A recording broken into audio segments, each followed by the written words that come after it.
Estamos en el Seminario Permanente Pluralismo Cultural y Minorías de la Universidad Carlos III de Madrid.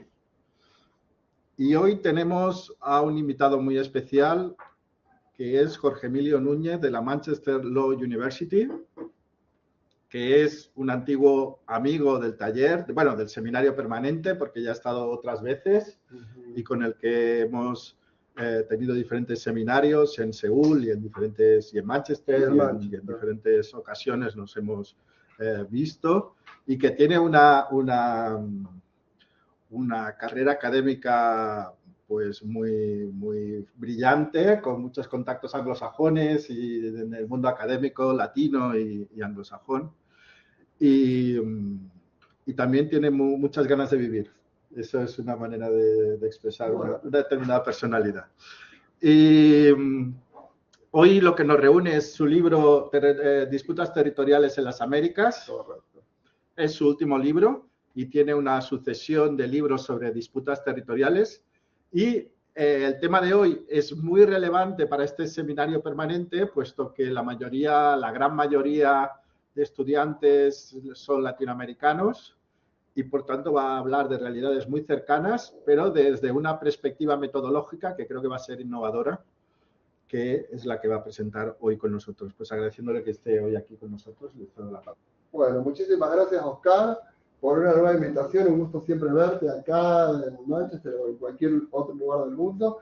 Y gracias a la gente que se hizo el espacio, tanto en internet, online, como acá presencialmente para estar. Pues siempre agradezco eso, si no están ustedes acá, que estoy haciendo. Así que muchísimas gracias. La idea ahora, para compartir, de acá me imagino. Has de hacer clic donde está la presentación. El enlace, compartir ahora. Exacto. Y ahora empezamos. Dale a la primera diapositiva, sí. Ahí ya está. Y ustedes la están viendo, perfecto. ¿Se ve bien ahí? Sí. A ver, el libro está en inglés, pero obviamente yo soy argentino, por eso las presentaciones están en castellano.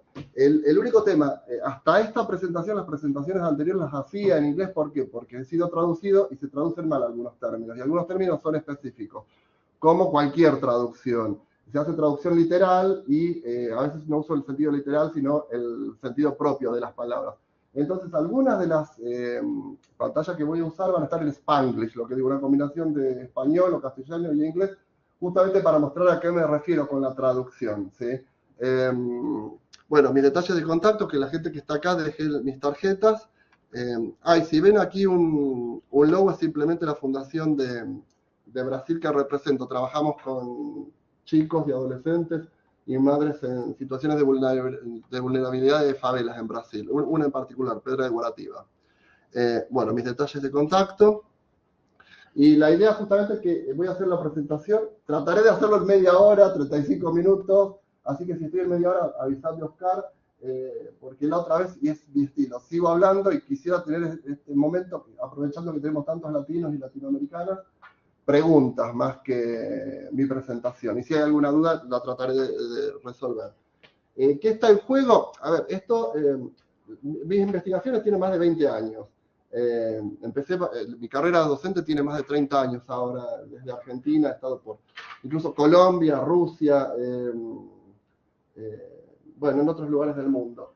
Y la idea justamente, mi investigación tiene que ver con disputas territoriales, desde el derecho internacional público, pero también realpolitik, las políticas, ciencia política e relaciones internacionales, porque creo que el derecho sin el hecho no tiene mucho sentido. En Bogotá, mi última presentación fue el año pasado, en el 2024, que me preguntaban, ¿qué creo de derechos humanos? Que no existen este tipo de, porque sí tenemos la dicotomía entre hecho y derecho. Si no existe el hecho, no veo para qué el derecho. Es lo que trato de enseñar también cuando justamente estoy en el aula. Voy a ver brevemente, acá tenemos una historiadora de la parte histórica que es relevante. Si tenés alguna pregunta, después me haces, por eso voy a ser puntual. Pero no me quiero quedar en la historia, esto voy a apuntar que lo discutíamos con Oscar de conceptos como colonialismo, neocolonialismo y lo que llamo el síndrome colonial, que todavía existe, que lo tenemos en Latinoamérica, todavía nos creemos colonia, y la relación entre mis trabajos. Claro, ¿qué está en juego? Creo que COVID lo mostró y soy una persona, bueno, decía Oscar con muchas ganas de decir, sí, creo que sí, pero era más positivo en mi juventud. COVID nos mostró que hay una fragmentación jurídico-política a nivel mundial. Entonces, dependiendo del país en donde estábamos, del estado del país en donde estábamos, íbamos a tener una respuesta distinta, de acuerdo al gobierno y de acuerdo a la situación financiera y sociopolítica. Íbamos a tener, por ejemplo, más allá de la controversia si había que vacunarse o no, íbamos a tener acceso o no a cosas simples como agua potable y jabón. Esto, con conocimiento de causa, la fundación que represento, en Brasil se insistía con que la gente no vaya a trabajar o no, o tome ciertas medidas precautorias, cuando la gente no tenía acceso a agua para lavarse las manos, menos jabón. Y recuerdo, ahora que tenemos mexicanos acá, la disputa entre en ese momento AMLO y Thalía teniendo que explicarle a los mexicanos que había que vacunarse y lavarse, mientras AMLO, no estoy ni en contra ni a favor de AMLO, es simplemente este tipo de, hasta a dónde estamos llegando. Y creo que hoy Palestina, Medio Oriente, Israel, Rusia, Ucrania, es un poco más de lo mismo, de no prestar atención a la gran fragmentación que estamos teniendo, que es un momento, creo yo, un punto de no retorno para la humanidad. O tomamos una decisión como humanidad ahora, o esto se va a poner bastante más complicado. La teoría que abordo, que es de mi creación, se puede aplicar a cualquier tipo de fenómeno.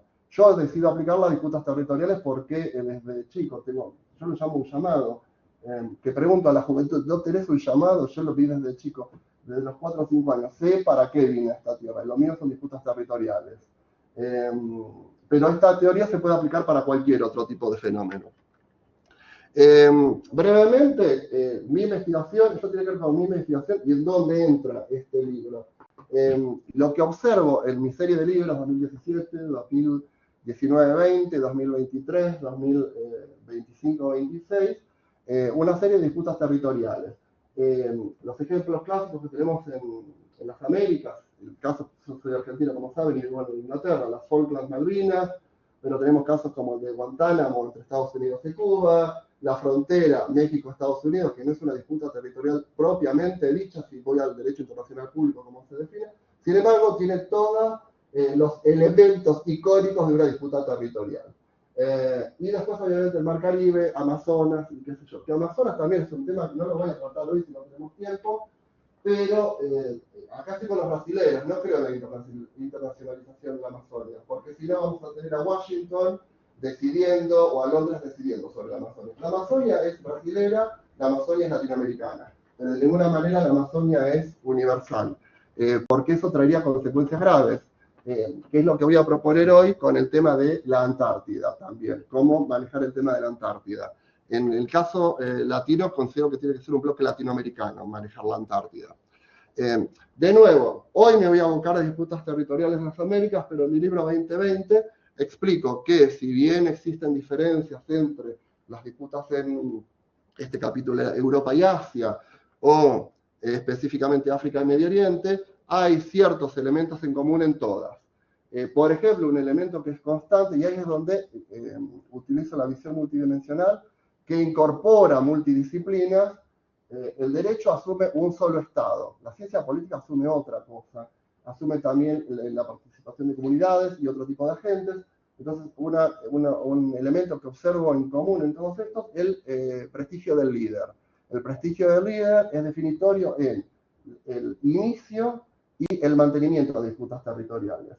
En muchos casos, estas disputas podrían haber sido resueltas grandemente hace bastante tiempo, pero los distintos líderes de las regiones, o en el caso de África, tribus o familias, las perpetúan, simplemente para mantenerse en poder. Lo que vemos en la crítica de los medios, hoy Putin, hoy Netanyahu, lo vimos nosotros los latinoamericanos con nuestros gobiernos militares. Perpetúan el poder a través de ello. Yo lo vi claramente en mi infancia con Malvinas, y hoy los gobiernos democráticos. Desde Alfonsín, el primero de gobierno democrático, hasta Milei, hoy utilizan Malvinas simplemente para perpetuar el enemigo externo.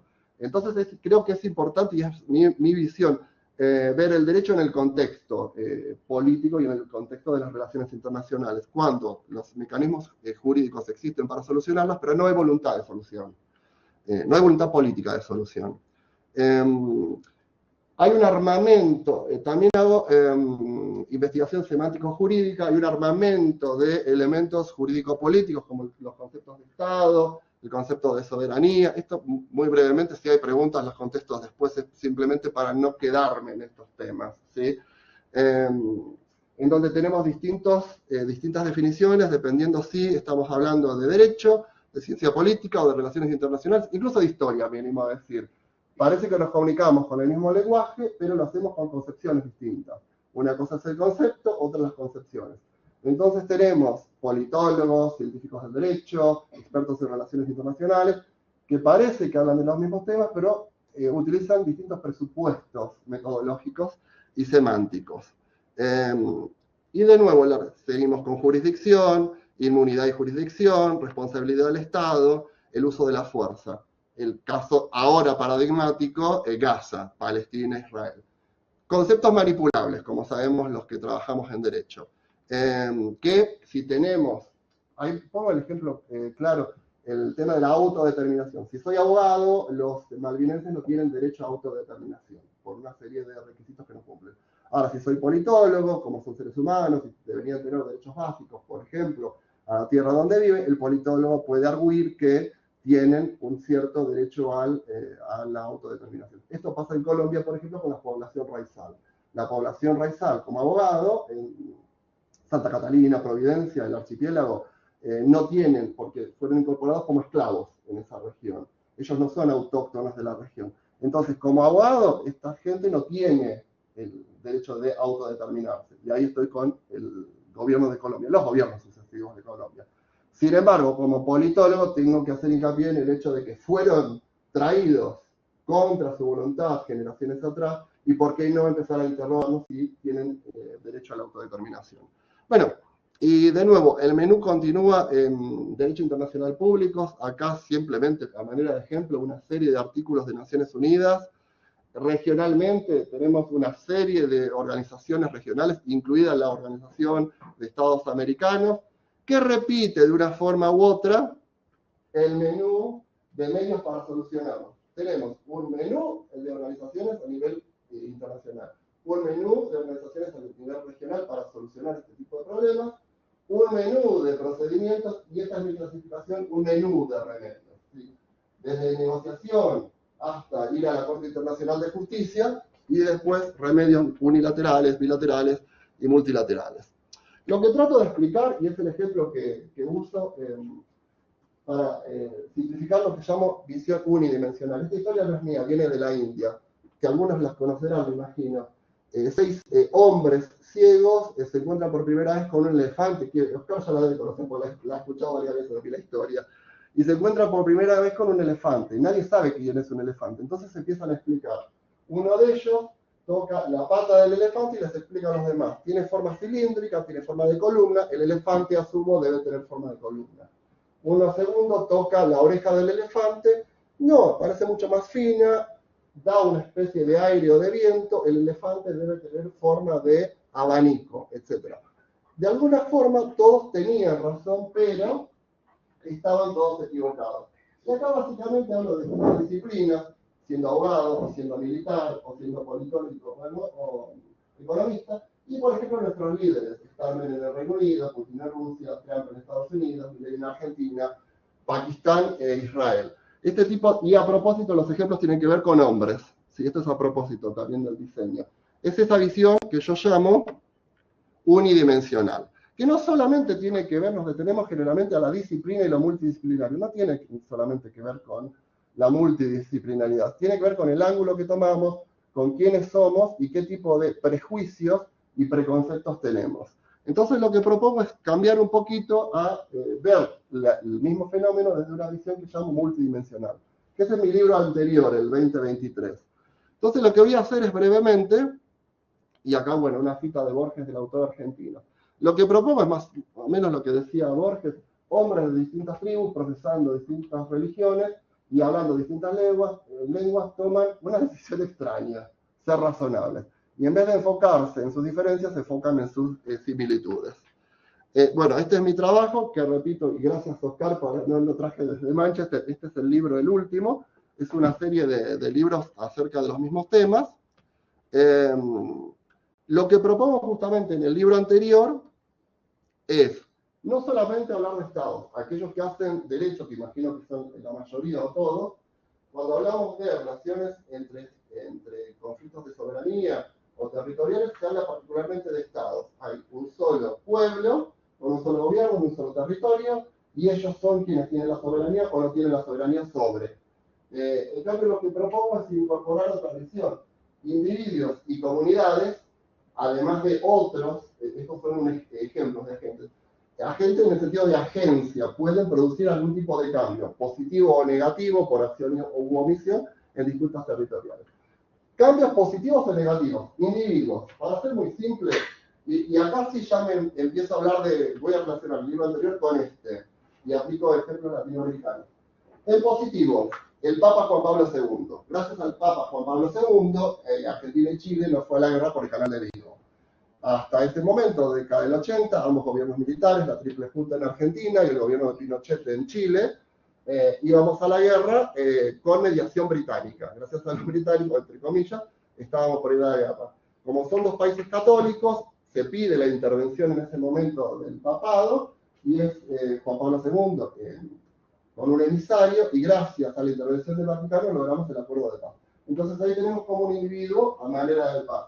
Nuestra historia también muestra que individuos pueden generar disputas territoriales. Y acá voy a la historia latinoamericana, los caudillos. La figura de los caudillos, por toda Latinoamérica, con distintas denominaciones, tiene que ver justamente con terratenientes, luchando por, en principio, independencia contra estados como España o Portugal, pero sin embargo, luego de la independencia, continuar luchando contra los estados propios que recién estaban en formación. Por ejemplo, las Provincias Unidas del Río de la Plata, que hoy tenemos Argentina o tenemos Uruguay, etcétera, etcétera, etcétera.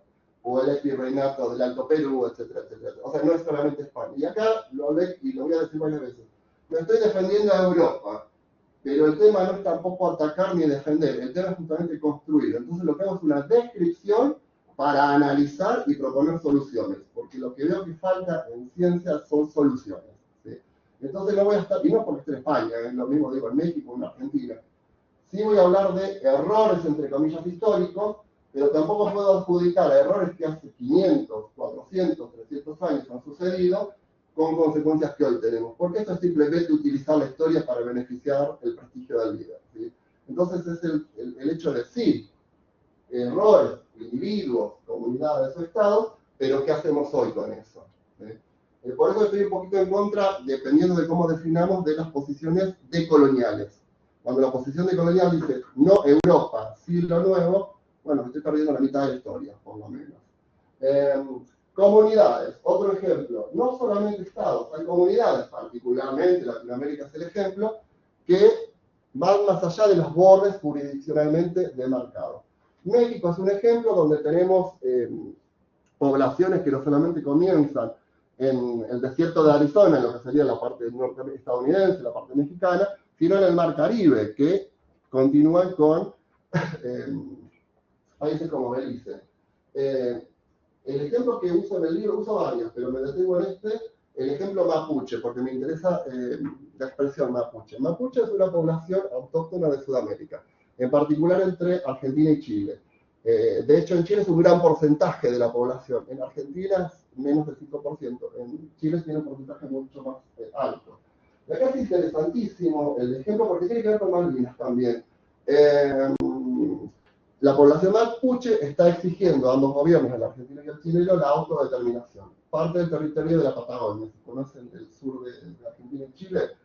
¿Qué sucede? Que al principio teníamos 2 o 3 comunidades mapuches, y ahora tenemos más de 20 comunidades. Y algunas de ellas están siendo financiadas desde el Reino Unido. Por eso hablo de la relación con las Malvinas, porque al tener el enemigo interno, genera caos interno justamente que repercute en las políticas que ese país tiene en general, incluso con Malvinas.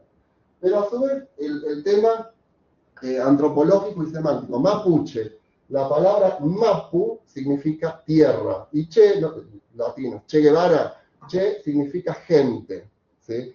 Entonces ellos, cuando es mapuche, no el mapuche que se considera mapuche, sino el mapuche, propiamente dicho, se define a través de la tierra, o la Pachamama, para el que repito que es de Sudamérica. Entonces ellos interpretan el concepto de territorio de manera distinta de cómo lo interpreta la legislación argentina o la legislación chilena. Entonces, para solucionar este conflicto, se han propuesto soluciones intermedias. Por lo menos del lado argentino existe el caso del cogobierno del Parque Nahuel Huapi, que es un parque muy importante en la zona de Bariloche, una de las zonas más caras de la Argentina. Entonces dan la posibilidad no de autodeterminarse completamente para generar el Estado, pero sí de un libre gobierno en ese tipo de región. Y bueno, y Estados es el clásico. Pero repito, lo que apunta a la multidimensionalidad, no solamente la interdisciplinaridad o multidisciplinaridad, sino la aceptación de que hay más agentes que los Estados, que interfieren de forma positiva y de forma negativa en las disputas territoriales. Después vamos al otro ejemplo, jugadores. Esto simplemente es una clasificación utilizando teoría del juego, dependiendo de qué tipo de posibilidades, de qué tipo de capacidad tengamos para intervenir en las disputas territoriales, los clasifico, y esta es mi clasificación utilizando teoría de juego, el Game Theory, en anfitriones, participantes, asistentes y espectadores. Brevemente, el anfitrión es el que inicia y decide mantener. Sin anfitrión no existe disputa. En el caso de las Malvinas, el Reino Unido y Argentina, por ejemplo. En el caso entre el límite entre México y Estados Unidos, ambos estados. En el caso, por ejemplo, de votar Nicaragua con respecto a las islas de Santa Catalina, etcétera, digo ahora, ¿no? Providencia, etcétera.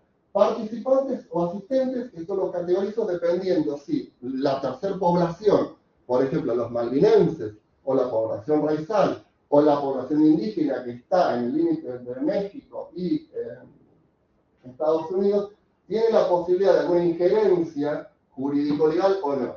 Por ejemplo, los malvinenses, para el gobierno británico, tienen la posibilidad de autodeterminarse, tienen derecho a. Para los argentinos son simplemente asistentes, no tienen derecho a. ¿Sí? Y los espectadores, en principio, serían comunidades, individuos o estados completamente ajenos. En teoría, ¿por qué digo en principio? Porque les voy a explicar uno de los capítulos. En principio, países como la India o países como China, que no tienen nada que ver con el territorio latinoamericano. Digo en principio porque después, en este libro explico que este tipo de países tienen algún tipo de injerencia y son al menos participantes. Y en algunos casos son anfitriones escondidos o detrás de bambalinas. Los contextos. Cuando hablamos de disputas territoriales, generalmente tenemos que hablar de lo regional. La disputa de nuevo entre Colombia y Nicaragua. Regional, sí, el Mar Caribe. Ahora bien, no. Es importante también tomar lo doméstico y lo global e internacional. Doméstico, ¿por qué? Porque también esto tiene que ver con, no solamente este libro, sino el del 2020 en particular, porque lo mismo sucede en Asia, en Medio Oriente y en Europa. De acuerdo al régimen doméstico, si es militar o si es democrático, incluso la religión del régimen doméstico, si es extremista o no extremista, y luego el tema de la estabilidad política, se decide perpetuar o continuar o iniciar en lo regional el conflicto o la disputa. Y en algunos casos llegar a la guerra como un último recurso para mantener el poder. El contexto global también influye negativa y positivamente. ¿Sí? Como lo vemos en este caso, esto se ve más claro en el Medio Oriente, pero anticipo, Latinoamérica va a tener problemas a futuro y esto yo no voy a existir, ya porque estoy hablando de 50, 60, 70 años. Es urgente hacer algo, por eso uno de mis capítulos es de Antártida. Zonas ricas en agua, porque el próximo gran conflicto de la humanidad es el agua. Hoy lo vemos en Medio Oriente, no por la gente que vive en Gaza, a nadie le interesa eso. Hay que ser sincero y quedo grabado y me hago cargo de lo que digo. Es por otro, es la situación geopolítica de esa región y la situación de los recursos naturales. Lo que veo entre 50, 60 años, lugares como Cachemira, lugares como Argentina, que son los más ricos en aguas subterráneas, lugares como la Antártida, son el próximo, a menos que, por eso hablaba de punto de no retorno al inicio, a menos que la humanidad comience a colaborar y se dejen de criticar a Trump o a Putin como si fueran los únicos responsables de este caos y comiencen a realmente brindar soluciones colaborativas, a manera de colaboración, el contexto global está exacerbando la fragmentación. Bueno, este contexto, entonces repito, multidimensional. Me refiero a no solamente Estados, sino una serie de agentes. No solamente los anfitriones, sino una serie de roles. No solamente lo regional, sino una serie de contextos.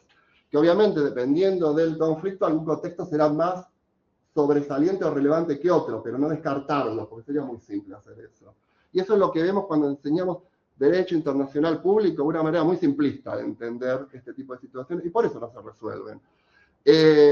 Reinos a manera literal, por eso lo puse acá en fáctico, normativo y axiológico. Brevemente, normativo tenemos una serie de procedimientos, organizaciones y reglas para solucionar. Eso es lo normativo. El tema es que hasta lo normativo trae problemas. Cuando tenemos decisiones de la Corte Internacional de Justicia para determinar el límite entre las islas de Santa Catarina, Bogotá y Nicaragua, después tenemos distintas interpretaciones. Por ejemplo, del concepto de territorio. Porque esas decisiones de la Corte Internacional de Justicia después tienen que ser interpretadas por las cortes locales. Y cada corte local va a interpretar de acuerdo a un prisma, el de la Constitución Nacional del país que toque. Todas las constituciones de las Américas, desde Canadá hasta Argentina, y esto es en este libro, definen de una manera propia el concepto de territorio. Entonces, por más que tengamos un fallo arbitral de la Corte Internacional de Justicia, si hay una interpretación distinta, tenemos un nuevo problema. ¿Cuál interpretación es la que sirve? ¿La de Colombia? ¿La de Argentina? ¿La de Nicaragua? ¿La de México? Etcétera. Esto es lo normativo solamente. Después lo fáctico. Lo fáctico, en la época de la colonia, el tema de dividir las altas cumbres que dividen agua, o en los pantanos, o en los ríos. Esto tiene que ver con, imagínense, un río que cambia de cauce, ¿sí? O sea, el tema fáctico tiene que ver con cambios producidos, de hecho, en lugares donde hay controversia, o simplemente en los lugares donde hay controversia, es complicado aplicar la norma relevante. O, incluso en lo fáctico, avances con respecto a tecnologías, que a vos te gusta tanto. El ejemplo clásico que yo pongo en mis libros es el Mar Caribe. Hasta la década del 80, en principio no había grandes problemas en el Mar Caribe. ¿Qué sucede? En la década del 80 tenemos lo normativo, el tratado que tiene que ver con los derechos del mar. Redefine conceptos claves como la zona económica exclusiva. Nuevos conflictos por nueva normativa. Pero también tenemos nuevos conflictos por los fácticos. La tecnología evoluciona, tenemos nuevos medios para descubrir recursos naturales que antes era imposible abordar el mar y ultramar, con lo cual trae como consecuencia nuevos conflictos. Hoy no lo veo en el Caribe, porque China no está tan invertido en el Caribe, pero sí ya está en el mar del este chino, que ellos ya lo están haciendo, la creación de islas artificiales o la expansión de las islas. ¿Qué sucede? Que a mayor territorio de las islas es mayor la zona exclusiva económica que puedo reclamar. Hoy China está haciendo eso en el mar este chino, que está teniendo consecuencias con Vietnam, con Filipinas y otros países. Extendiendo su zona de jurisdicción. ¿Por qué? Porque tiene la capacidad tecnológica de extender el tamaño de sus islas. Hoy no lo vemos, pero puede ser uno de los problemas a futuro en el Mar Caribe si tenemos inversión extranjera no controlada. Y en lo axiológico, y acá es la pregunta que me hacías, que te proponía hacer algo más adelante, y en serio porque no conocía, ¿cómo se valora en la época de la colonia los indígenas no valorados como personas jurídicamente hablando, y por eso los conceptos de res communis o terra nullius cuando se conquistaba territorio, o se los valoraba, que ahora me entero a través de Oscar, como personas, ¿sí? Y esto tiene que ver con una valoración axiológica que tiene impacto en lo jurídico. ¿Tengo derecho a? O depende si te considero como persona jurídicamente hablando, no antropológicamente hablando, ¿sí? Jurídicamente hablando o no. Finalmente, modos de existencia, esto ya no, un simple, objetos ideales, conceptos naturales, tienen que ver con cuestiones fácticas como un río, un árbol, etc. Cultural tiene que ver con creaciones humanas como un puente o un túnel. Metafísicos, esto tiene que ver con Dios. Me detengo en este porque es mi próximo proyecto de investigación. ¿Cómo entendemos a Dios o la Pachamama? ¿Cómo entendemos esos conceptos? Porque estos conceptos hoy sabemos que en Medio Oriente son los que se usan a manera de manipulación para mantener. Es una de las tantas. Entonces esto me parece muy interesante porque justamente tiene que ver también con conceptos que tribus en Latinoamérica utilizan para validar sus reclamos de. No tienen quizás validez en lo jurídico, pero sí utilizan otro tipo de cosmovisión para validar sus reclamos. No digo tomarlos en paralelo a o mayormente para tomarlos como jurídicos, sí tomarlos como datos. ¿Por qué esta población y cómo se acomodan los reclamos de esta población para respetar lo metafísico de y a su vez respetar lo jurídico de? ¿Me explico? Entonces me parece esencial que no solamente tomemos factores racionales, sino no racionales, como en este caso elementos metafísicos. Y esta historia que la creé en el libro del 2017, de mi tesis doctoral, que después fue mi primer libro, y la sigo usando no en este, en el anterior, cualquier persona con inteligencia intelectual de alguna manera, y lo digo en broma porque gracias a Dios he tenido la posibilidad de trabajar con gente ciega, hago lengua de señas también, sordo, muda, síndrome de Down, hasta todo el rango, digamos. No hay mucha diferencia. Entonces lo digo a propósito esto. Cualquier ser humano vería nuestros conflictos, Malvinas, México, Colombia, Nicaragua con las islas, de esta forma. Somos 3 partes, 2 estados soberanos y una tercera población en disputa. Esta es la visión simplista y generalmente trataríamos de solucionar algo con respecto al territorio o la religión o abordaríamos el tema de la riqueza. ¿Quién es más desarrollado qué? Utilizaremos algún principio comunista o un principio capitalista. Esta es la visión simplista, lo que yo llamo unidimensional. Y estos conflictos son bastante más complejos. Estos conflictos tienen que ver con no estados, sino una serie de agentes. Yo simplemente menciono 3. Acá no tengo tiempo en esta presentación, pero sí lo hablo. Imagínense compañías como Tesla en Brasil, ¿sí? Hoy tienen más poder que países como Bolivia. Entonces, esto hay que ser coherente con que hoy hay agentes por fuera de Estado, por fuera de comunidades, por fuera de individuos que hoy tienen más relevancia en las disputas territoriales que el Estado mismo, ¿sí? Y esto es importante hacernos cargo como abogados y como politólogos, porque si no estas disputas siguen continuando. Hoy Amazonas está siendo gobernada desde justamente empresas o corporaciones multinacionales. Y los gobiernos brasileños, sea Lula o Bolsonaro, esto no cambia de izquierda o derecha, esto hay que ser también honestos, sea izquierda o sea derecha, por eso la pregunta también te hacía cómo está la situación acá, porque veo lo mismo, no porque la derecha, no por la izquierda, y esto no es por la izquierda o derecha, es un problema de humanidad. Roles, etcétera, etcétera, y sí, las 3 partes, pero considerar otras partes. ¿Por qué digo otras partes? Y acá sí me voy a esta última. El tema de la dimensionalidad, que acá a propósito hablo en inglés y en castellano, cuando uso inteligencia artificial para traducirme a mí mismo, porque me ha pasado cuando me traducen, cuando hablo de linear dimensions, hablo de lineal, no de lineal, ¿sí? Porque lineal tiene que ver con linaje. No, acá simplemente estoy hablando utilizo teoría cuántica para analizar esto, en derecho, ciencia política y relaciones internacionales. No porque sea más inteligente, porque justamente es como veo la realidad. Es más compleja que, y necesitamos otro tipo de soluciones. La verticalidad, el Estado, ¿sí? El individuo, las comunidades, versus la horizontalidad, un Estado es igual a otro en lo soberano, pero hay también lo que yo llamo dimensiones no lineares, en donde algún problema con los mapuches tiene que ver justamente con algún financiamiento británico. Entonces, una linealidad no vería este tipo de relaciones, ¿sí? Entonces, me parece importante observar otro tipo de relaciones. Esto muy brevemente porque no vamos a tener tiempo para explicarlo. ¿Y cómo se relaciona con este último libro? La parte, voy a ir a la anterior. ¿Dónde estamos acá? La parte histórica. Bueno, esta introducción es lo que hice con respecto a la metodología que uso, ¿sí? Para explicarlo. La parte histórica, que le explico en el capítulo 4, tiene que ver con dividir las disputas territoriales en 3 periodos. Esta es una clasificación propia.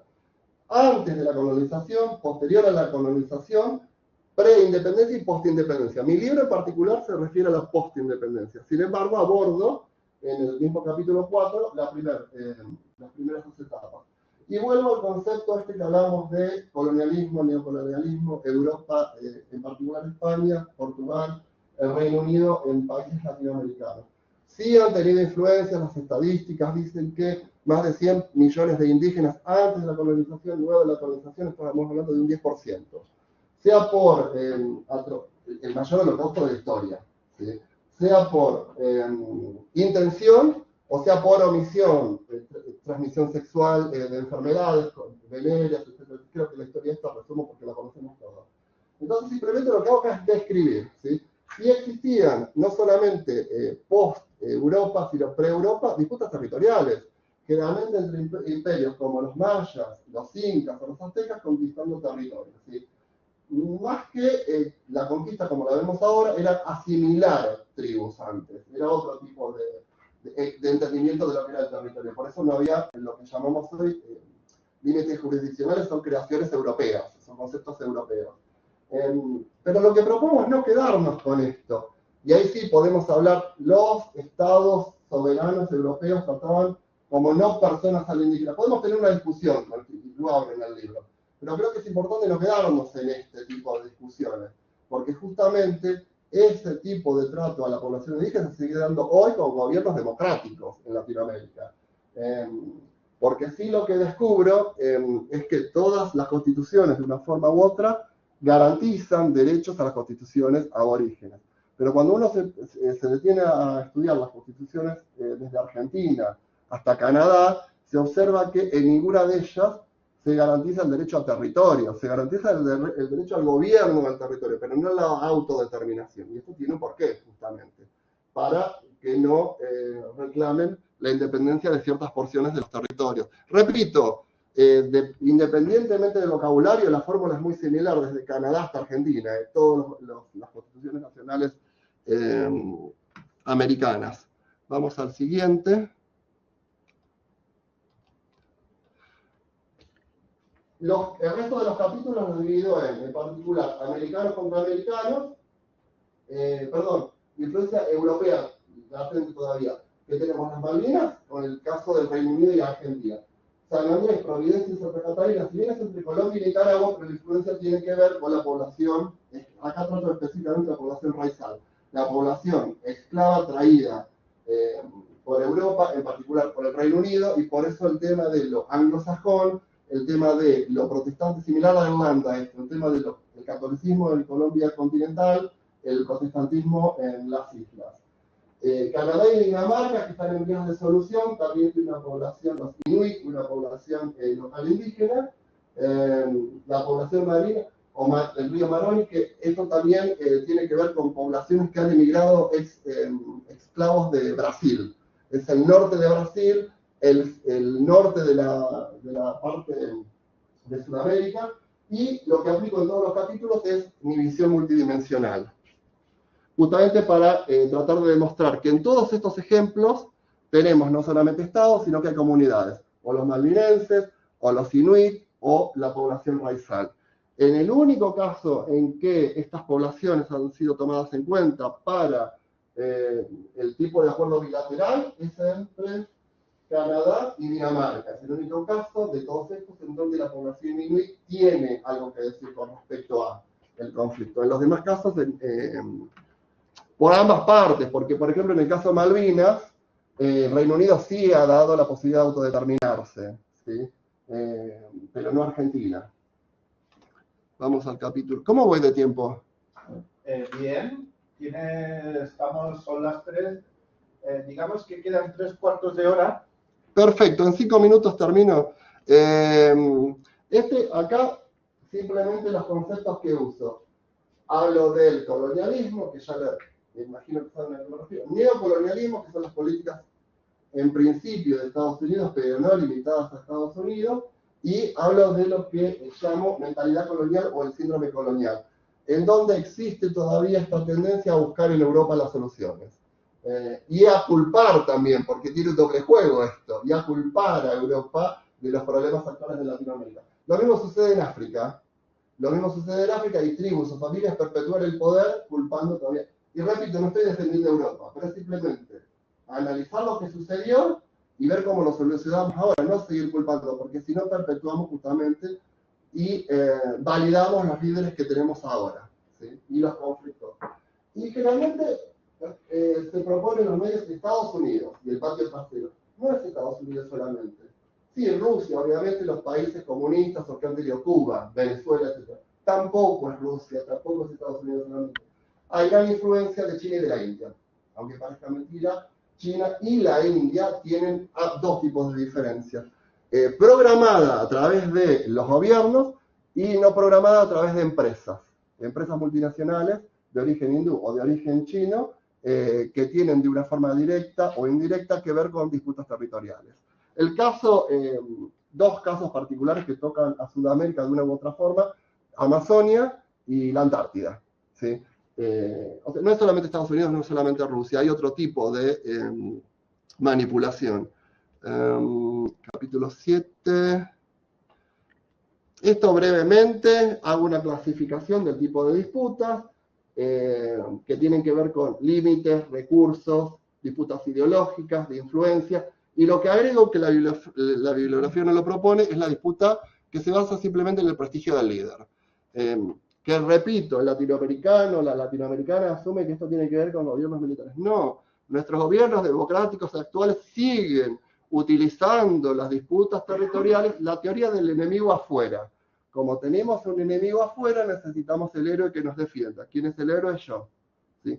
Entonces, al gobierno actual le conviene perpetuar o mantener lo que llamo, más que perpetuar en mis libros, un limbo. Hablo de un limbo político-jurídico. No lo soluciona ¿por qué? ¿Por qué? Porque me conviene a mi partido, porque le conviene a este líder político. Independientemente de que el líder político sea militar o democrático, de derecha o de izquierda. ¿Sí? Esto no es investigación mía, es otro libro que uso también, que incluso está con estadísticas. Así que no cambia mucho como la gente piensa si es un gobierno militar o un gobierno democrático. No hay mucho cambio de porcentaje. Vamos a...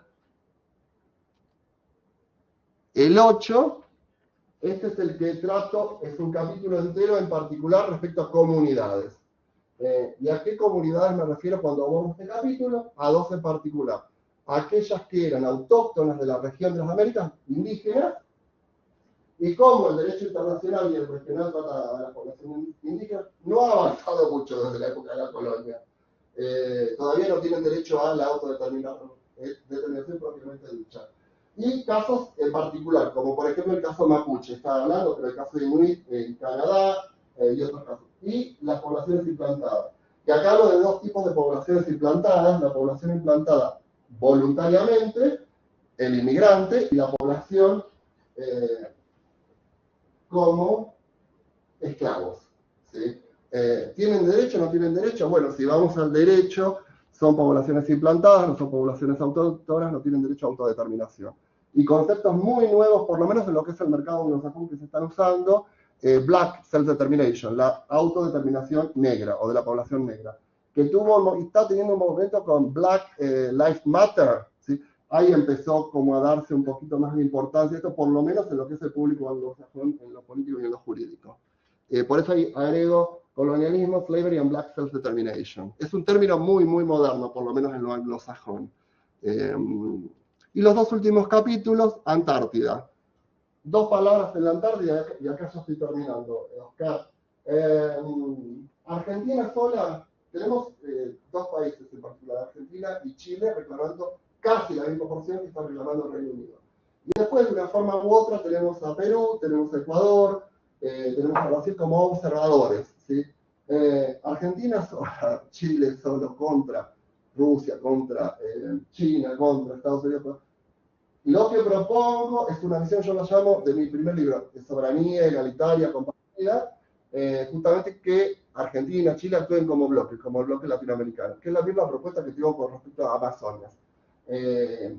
Porque estamos a punto, en unos poco menos 20 años, de renovar el Tratado Antártico, y si seguimos lo que estamos viendo en Naciones Unidas, la decisión sí va a ser, en principio, comunidad global, pero comunidad global decidida desde Washington, Londres y alguna otra capital. Si no va a ser decisión desde Brasilia, no va a ser decisión desde Buenos Aires, no va a ser decisión desde Ciudad de México. Claro, entonces lo que propongo es esto. Brevemente, repito, es todo un capítulo. Lo que hago con todos los libros es aceptar que hay limitaciones en el trabajo y dejo siempre algún tipo de preguntas abiertas para mis próximas investigaciones. Y en este caso me animé a Policy Guidelines, lo que haría justamente como para abordar este tipo de temas jurídicamente y políticamente. Y creo que nada más, porque el mensaje principal es un poco más que un Estado, es un poco más que territorio y es un poco más que recursos naturales como el petróleo. A menos que la población mundial cambie de forma de pensar, estamos entrando en una era, no época, una era más oscura. La pandemia fue el principio. No quiero sonar en gloomy, se dice en inglés. No quiero sonar negativo, pero estamos en un punto de inflexión en la historia humana. Bueno, muchísimas gracias por escuchar y abierto a preguntas y respuestas. Gracias. Gracias, Carlos. Muy bien, pues muy interesante. Como es tradicional en el taller, bueno, el seminario permanente, tenemos muchas personas conectadas, tenemos bastantes personas presentes en el aula y abrimos un turno abierto de palabras por si alguien quiere intervenir. Las personas en el aula que vengan aquí para que salgan en el vídeo. Adelante.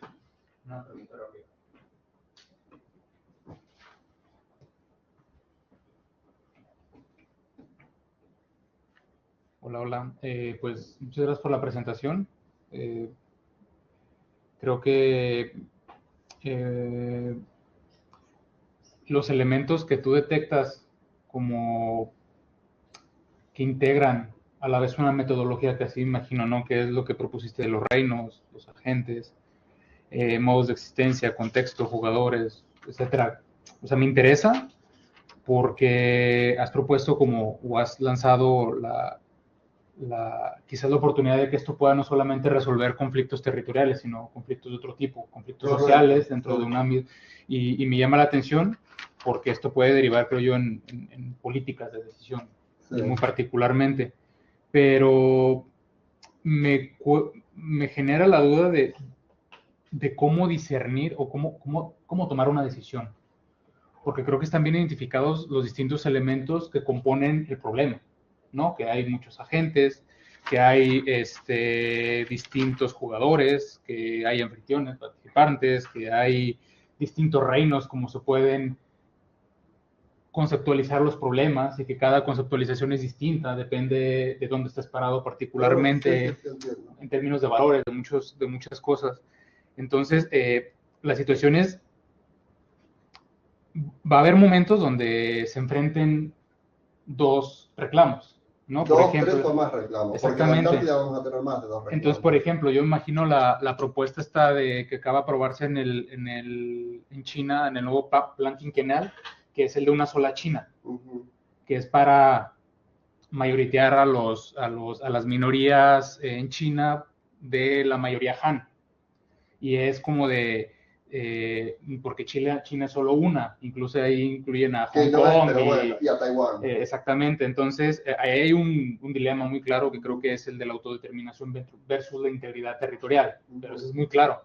Pero cuando tú vas a elementos que tienen más actores involucrados, cómo discernir, por ejemplo, en tu modelo, cuando un problema que estás describiendo es realmente un dilema, que es distinto describir un problema a que realmente hay un dilema. Un dilema es cuando ya no se puede, que va a haber una pérdida en algún momento, ¿no? Sí.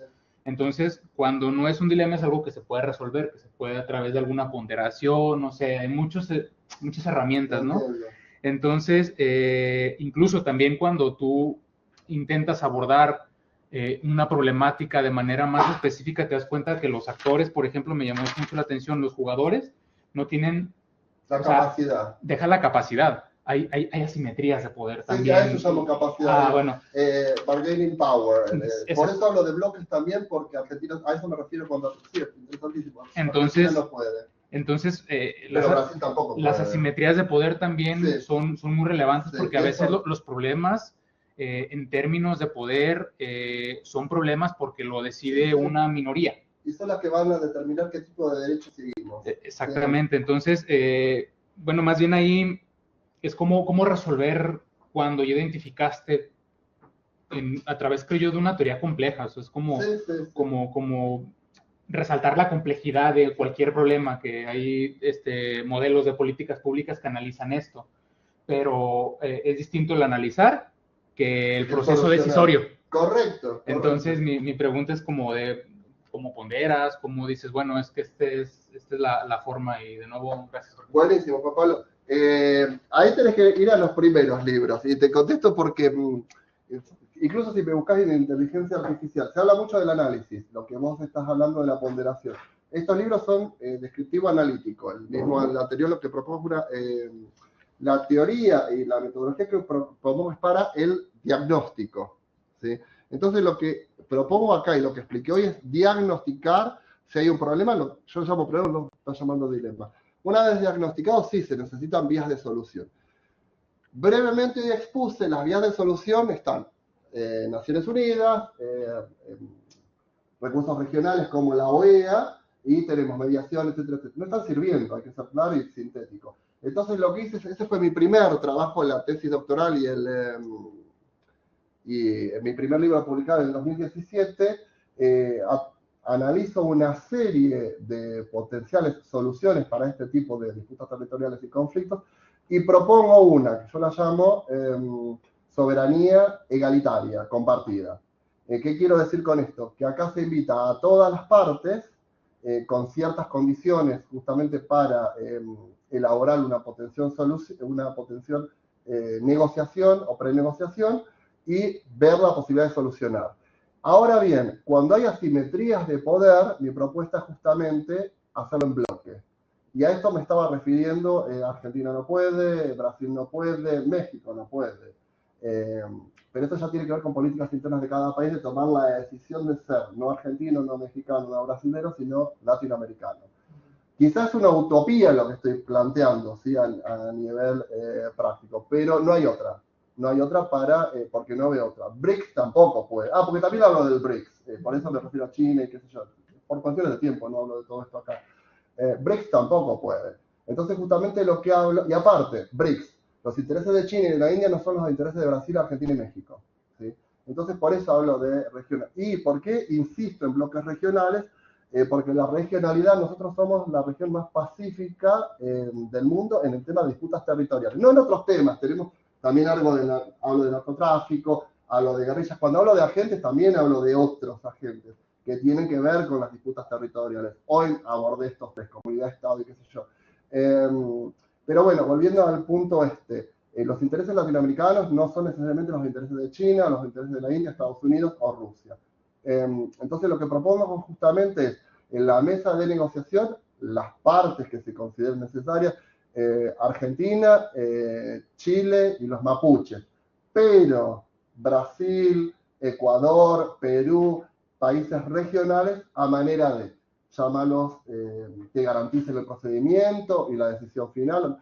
Entonces, esto tiene que ver con las policy guidelines que puse al final. Una de las policy guidelines es justamente tener en lo procedimental y en el acuerdo final garantías regionales, ¿sí? Ahora, cuando son temas que tocan a la región, como la Antártida o la Amazonia, invitar a todas las partes, sea que estén interesadas directamente, como por ejemplo en la Amazonia tenés a Perú, tenés a Ecuador, tenés a Venezuela de alguna forma, obviamente a Brasil, Bolivia, etc. Pero hay que invitar a la región a solucionar el problema de la Amazonia. Y lo mismo que en la Antártida. Entonces, lo que expliqué hoy, sí, no contesté tu pregunta hoy, porque no abordé soluciones, abordé diagnóstico. Mi explicación de hoy, entre el libro 2020 y el libro, perdón, 2023 y el libro 2025-26, es diagnóstico. Una vez diagnosticado el problema, voy a mi primer obra, que es 2017, las potenciales vías de solución. Ahora bien, si las soluciones básicas, como una negociación, como una mediación, como la Corte Internacional de Justicia funcionan, no creo en reinventar la rueda, pero están probando que no están funcionando. Entonces, por eso propongo este tipo de... Y las decisiones, no por unanimidad, sino por consenso. También propongo un sistema de votación. Y en este tipo de casos, que de nuevo, me extiendo un segundo porque a mí me resulta interesante, porque la gente piensa, oh, estás analizando o describiendo. No, ya propuse soluciones, pero no se escucha. Me baso justamente en, en derecho plasmado. Tomo 3 casos, Cachemira, Gibraltar y las Malvinas, y propongo cómo se debería dividir el Ejecutivo, el Legislativo y el Poder Judicial entre las 3 partes en estos 3 conflictos. Por ejemplo, el Cachemira entre la India, Pakistán y la población de Cachemira. En las Malvinas, cómo la soberanía egalitaria compartida funcionaría a manera de malvinenses, argentinos y británicos en los 3 poderes, y lo mismo con Gibraltar. Y lo mismo he hecho un policy brief para Palestina, Gaza e Israel. Debería haber otro tipo de cogobernación. No creo en la solución 2 estados, porque no va a haber una solución 2 estados. Ya ha sido rechazada por Israel, ya ha sido rechazada varias veces por la población en Palestina. Y justamente por eso se sigue ofreciendo, porque sabe que no sigue siendo rechazada. Creo en otro tipo de cogobernar ciertas áreas y otras áreas exclusivas, ¿sí? Pero la solución desde las partes mismas, no una solución externa, ¿sí? Gracias. No, de nada. Más intervenciones desde... ¿Tú quieres intervenir? Adelante. Yo toco las soluciones y después al diagnóstico, porque me he dado cuenta por qué las soluciones no funcionan. Y ahí me creé la propia teoría. Sí. Me explico. Mi libro, mi investigación empezó por el final. Y empecé, bueno, pero ¿por qué no está funcionando? Y ahora estoy con mi investigación con Dios. ¿Qué papel está pidiendo Dios que estas soluciones no se... Esta es mi próxima investigación. O lo metafísico. Hola, muchas gracias. Perdón, sí. Por, bueno, todos los conocimientos. Tengo 2 preguntas, un poco más amplias, como, no sé, como más espirituales, pero bueno, creo que eso es importante, como del conocimiento experto, ¿no? Responder grandes cuestiones. Mi investigación tiene que ver con la Torá, el Corán y la Biblia también. Y tengo 2. La primera es tu, pues, análisis y todo lo que has investigado como experto en disputas territoriales, que es un poco, ¿no?, de lo que se llama el conocimiento en la internacional, ¿no? En esa materia, ¿crees que sea mejor más globalización o menos globalización? Esa es como la pregunta que tengo en mente. Y otra que ahora, bueno, con el fallecimiento reciente de Habermas, he estado como últimamente pensando mucho en esta disputa, ¿no?, entre Habermas, como más ilustración, entre, bueno, Foucault, que es como la crítica un poco más áspera a la ilustración, y bueno, Dussel, que es como nuestro compatriota, ¿no?, mexicano-argentino, que es la transmodernidad, ¿no? Si la ilustración sigue ofreciendo como, no sé, pautas éticas para buscar soluciones al mundo en el que estamos viviendo, o la ilustración está totalmente derrocada y no hay nada que buscar en ella, no sé, pero esas son las 2 preguntas. Las 2 preguntas con la misma respuesta. Yo soy muy aristotélico, el punto medio. Porque, claro, porque es lo mismo, si me siguieron la presentación, sabes mi respuesta, y la historiadora me hacía así, europeo o neocolonial o latino, no es either or, es y, hay que coordinar, mi solución es la coordinación. Esto es Kelsen. Si vamos al derecho, aquello que haya, él exploró el derecho superior, inferior, nacional, internacional, pero nunca exploró la coordinación. Yo lo que propongo es la coordinación del sistema jurídico-político. Esa es mi solución, la coordinación, la cooperación. No existe cooperación en la humanidad. La pandemia, por eso empieza con pandemia. La pandemia mostró el egoísmo del ser humano. Entonces la propuesta es muy simple, y en esto llamo aristotélico. Si Habermas volviendo a tu primera pregunta, repetime. Sí, más globalización o menos globalización. Exacto. Lo que hablo es top-down, bottom-up. Las 2. ¿En qué sentido? Por eso trabajo con la fundación, y te preguntaba si conocías a Yuya, en Brasil. Porque tenés que trabajar con la gente. Ellos te tienen que dar la solución. Pero los medios tienen que ser globales. ¿Me explico? Y esto, Thomas Pogge, Yale, es el experto global en pobreza. Lo conozco hace años. Caminando en el desierto de Arizona, y vamos a ver a Chomsky. No es por show off, es porque he tenido, gracias a Dios, he tenido la oportunidad de conocer y preguntar esto. Thomas, vos hablás de, y no tengo problema hasta grado, de pobreza. ¿Has alguna vez caminado en una favela? Nunca. ¿cómo podés escribir de pobreza si nunca caminaste en una favela o en una villa o como quieran llamarlo? No sé si me estoy explicando. Y eso no lo hace más intelectual o menos que yo, porque es un intelectual de un primer nivel, ¿sí? Sin embargo, ¿cómo podés aconsejarle a gobiernos internacionales solucionar pobreza cuando vos no sabés lo que es pobreza? ¿Sí? Entonces me parece que tiene que ver con esto, no es O, es I. Tiene que ver justamente con sí, de alguna manera, normas globales, como pudo haber pasado, que no sucedió con la pandemia, pero hay una realidad local. Cuando no tenés agua, no tenés menos jabón, no tenés para alimentar a tus hijos, ¿cómo las podés, no efectividad, dar acceso a que se efectivice? Entonces son ambas. La globalización es necesaria justamente para la redistribución y acá no hablo de comunismo, hablo de sentido común, ¿sí? Ahora bien, ¿cómo se redistribuye si nuestros países son todos corruptos? Justamente, y no hablo de la gente, hablo de nuestros gobiernos latinoamericanos, ¿sí? Izquierda y derecha es lo mismo en este caso. Desde Milei hasta AMLO estoy hablando, por más ultraderecha que sea, hay corrupción, ¿sí? Y acá no estoy a favor ni en contra, es una realidad. Entonces, esto estoy hablando justamente, y lo hablo acá, es bottom up, top down. Necesitas la sociedad civil para solucionar esto. No le podés decir a la sociedad civil qué está bien o qué está mal hacer. Tenés que hacerlos participar. Y eso la globalización sirve. TikTok, Instagram, Snapchat, utilizar los medios que tenemos justamente. Yo lo tengo con mis alumnos en clase de ciertas personas, usar Snapchat justamente para comunicarse, porque la gente no lee más. Estoy hablando de alumnos de 20 años, mucho más chicos que nosotros. Entonces, tiene que ver con I. Bottom up, top down. ¿Sí? Bueno, pues no sé si hay alguien más, pero yo quiero hacer dos intervenciones. Una es bastante parecida, curiosamente, a lo que ha dicho Juan Pablo, pero yo lo había pensado de otra manera, pero más o menos viene a decir lo mismo o algo parecido. Pero voy a empezar con Dworkin. Es decir, Dworkin, yo cuando explico a Dworkin, lo de la responsabilidad, o sea, Dworkin tiene todo un argumento contra el relativismo, contra el escepticismo y tal, y en un momento determinado dice, porque lo que se espera de los abogados es que seamos responsables y no hay nada más fácil que encontrar los valores en disenso, y que lo que tienen que hacer, la función de los abogados, la responsabilidad de los abogados es encontrar los valores en armonía, de los abogados y de los filósofos.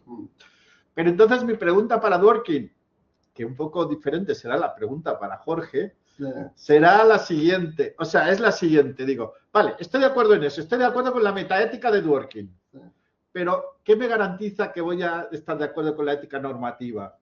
Es decir, ¿qué me garantiza que teniendo la metaética de la función de la responsabilidad, pues trasladado eso a los términos de la teoría de Jorge, sería, si estoy de acuerdo con el pluralismo de pluralismos y si estoy de acuerdo con la interdisciplinariedad, y etcétera, etcétera, en todos los términos, con los agentes, ¿qué me garantiza que voy a estar de acuerdo con la ética normativa, con las soluciones que propone Jorge? Nada te lo garantiza. Entonces, pero entonces la solución tiene que tener un... ¿Me entiendes la propuesta que hago simplemente porque sí, es interesantísima y te agradezco digo en serio, interesantísima. Lo que propongo no es la solución a los conflictos de soberanía y disputas territoriales. Es justamente una doble propuesta. Lo que tenemos no sirve. Es tan simple como esto. Lo que hago es proponer una vía para. Y justamente mi misión es muy básica. Es hacer pensar a la gente. Y nada más. Entonces, justamente proponerle, sí, mi visión, que es ultra teórica, porque también hablo en mis primeros libros la diferencia entre, y acá vamos a Ross, entre la teoría ideal y la teoría no ideal. ¿Sí? Lo mío es ideal, y después lo bajé en 2020 a lo real y el 2025-26 aplicado a casos. Pero tampoco he tenido experiencia de casos, me explico, lo que sería field work en inglés.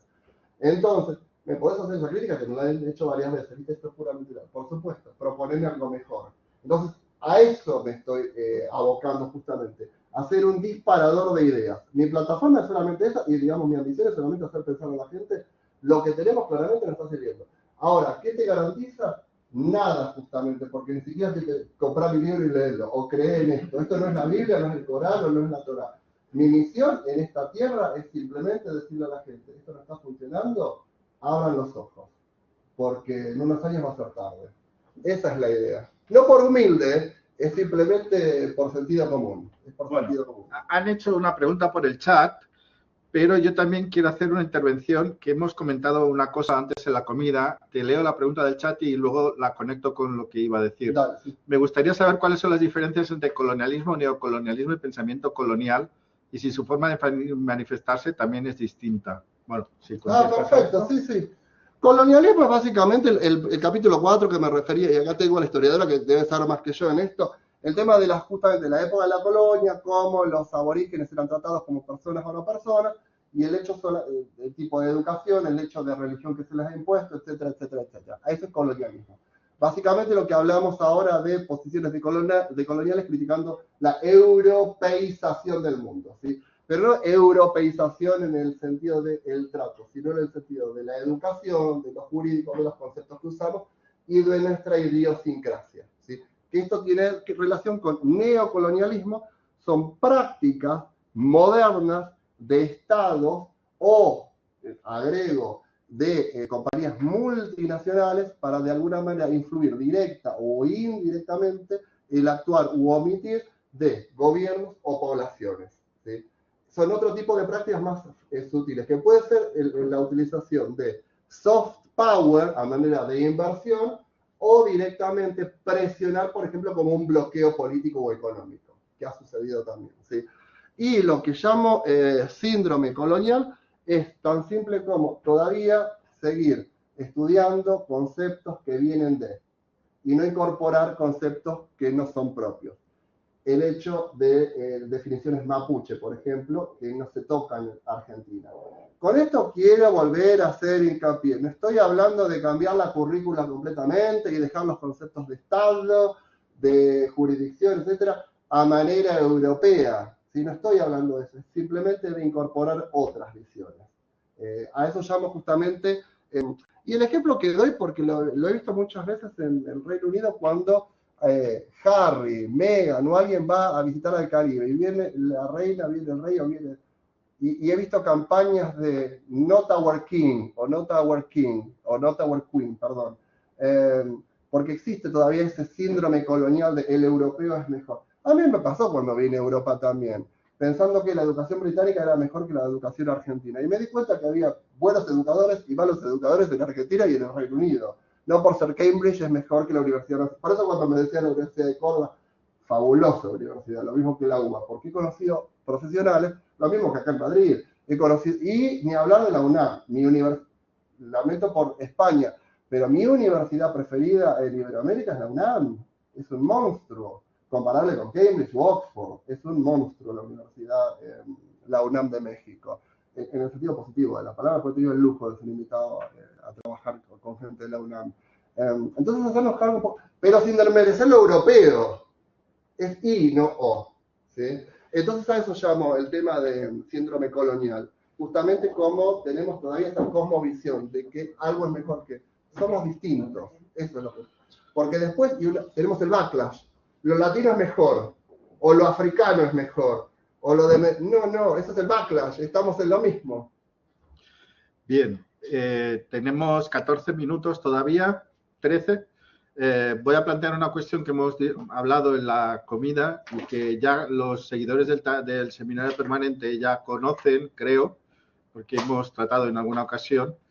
Es lo siguiente, en el libro, yo estoy haciendo la recensión del libro que aparecerá en el próximo número de Derechos y Libertades.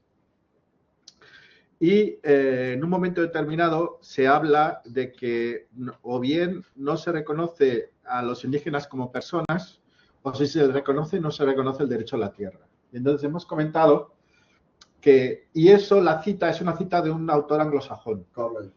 Y entonces hemos comentado que en España está la controversia de Valladolid entre Bartolomé de las Casas y Fray Junípero Serra, creo recordar, donde Bartolomé de las Casas defendía que, por supuesto, tenían alma, por supuesto, eran seres humanos, por supuesto, tenían derecho a la tierra. Eso dio origen a la bula papal de Paulo III, que la ha encontrado y donde se reconocía que tenían alma, eran personas y que tenían derecho a la tierra. Lo que quiero decir con esto es que la colonización española es algo distinta de la inglesa con respecto a los indígenas, porque la colonización española, este tema es muy de actualidad ahora en España por unas declaraciones del rey, que con la controversia de lo de México y todo eso. Esto me tiene en el almuerzo. Yo no Sí, él no sabía.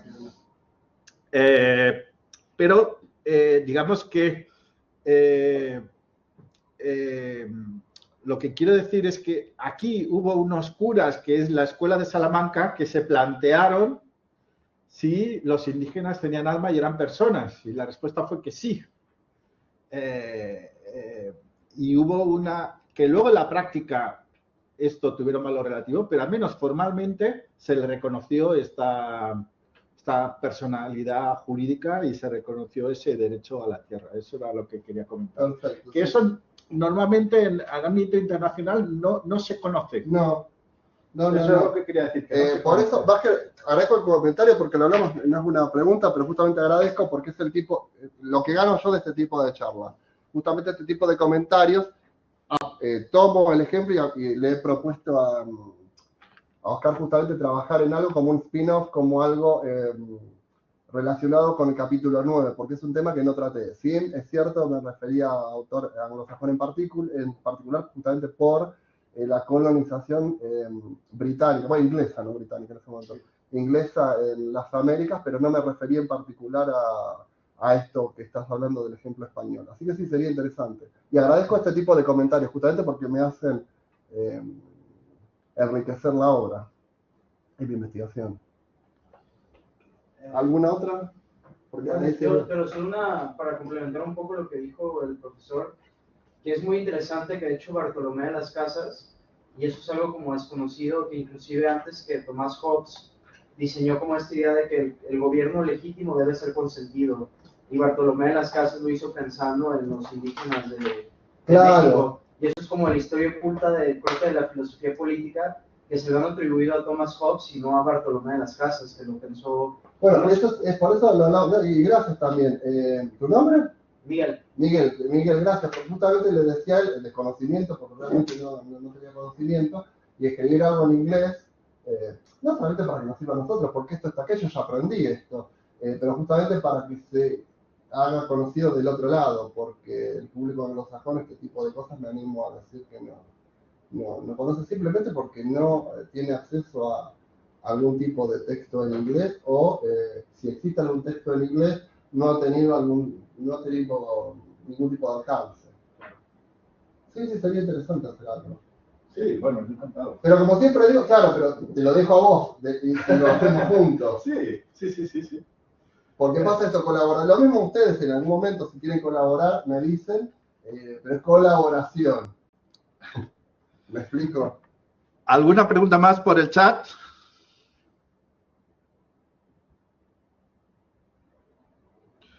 ¿Alguna pregunta más en la sala?